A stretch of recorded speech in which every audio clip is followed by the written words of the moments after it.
ప్రవాహ ప్రాంతమంతా లోతైన ఇసుకతో నిండి ఉంటుంది. ఇసుక పైన నీటిని నిలపడమే కాక భూగర్భంలో నీటిని ఇంకకుండా ఆపాల్సిన ఆవశ్యకత ఉంది. దానికి గాను జర్మనీ దేశానికి చెందిన పవర్ కంపెనీ యంత్రాలని రాష్ట్ర ప్రభుత్వం రంగంలోకి దింపింది. ఈ యంత్రాల సాయంతో భూగర్భంలో రాయి వచ్చేదాకా తవ్విన భాగాన్ని రాళ్లు మరియు గోడలు కడతారు. అదే డయాఫ్రమ్ వాల్. పోలవరం ప్రాజెక్టులో స్పిల్వే ఎంత కీలకమో డయాఫ్రమ్ వాల్ కూడా అంతే కీలకం.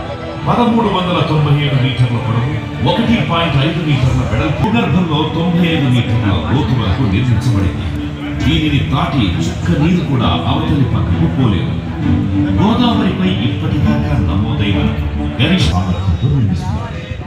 పోలవరం ప్రాజెక్టు ప్రణాళికలో మరో ప్రత్యేకత ఎర్త్కమ్ రాక్ఫిల్ డ్యామ్ కి ఆనుకొని వస్తున్న 960 మెగావాట్ల హైడ్రో పవర్ ప్లాంట్. ఈ ప్లాంట్ కు మళ్లించే నీరు ఎర్త్కమ్ రాక్ఫిల్ డ్యామ్ పక్కగా ప్రయాణించి తిరిగి ప్రవాహంలో కలిసిపోతుంది. ఆంధ్రప్రదేశ్ లో కరువును నిర్మూలించడమే పోలవరం జలాశయం ముఖ్యోద్దేశం. ఆ ఆశయంతోనే ప్రాజెక్టుకి 2 వైపులా కాలువలు నిర్మిస్తున్నారు. గురుత్వాకర్షణ శక్తి కెల్లర్ సంస్థ చేపట్టింది. సహజంగా వానాకాలం ఏ నిర్మాణమైనా స్తంభించిపోతుంది. కానీ పోలవరం నిర్మాణం ఏ కాలమైనా ఆగకుండా ముందుకు సాగేలా జాగ్రత్తలు తీసుకుంటున్నారు.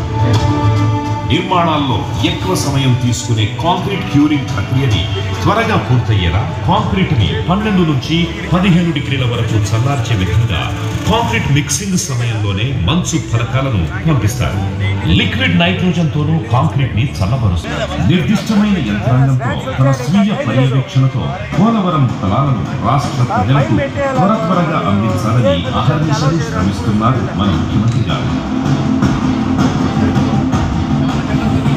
ఆయన పాలన